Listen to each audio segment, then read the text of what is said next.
Hello everyone, तो यहाँ भी हम बैठे हुए हैं टाटा नेक्सॉन के जेड एडिशन में, जो कि देख सकते हैं आप जेड एडिशन। एंड यहाँ पर बात करें साउंड क्वालिटी की, तो यहाँ पे हमको मिलते हैं 4 स्पीकर 4 ट्विटर। सो यहाँ पे हम करते हैं म्यूज़िक को ऑन, तो प्ले करते हैं, वॉल्यूम करते हैं इंक्रीज।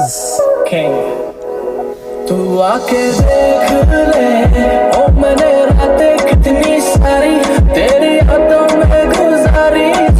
के मुझे तो सिरहाने मेरे सोच के तेरी बातें हम मुस्कुराने लगे। हाय हाय क्यों दिखे मुझे तू सिरहाने मेरे सोच के तेरी बातें हम मुस्कुराने लगे।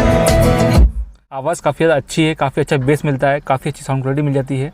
सो काफ़ी इंप्रेस हुआ मैं इससे। And thank you for watching. मेरे डब बत्ती बोर थले काली कार बैठे कार विच मेरे चुन में जे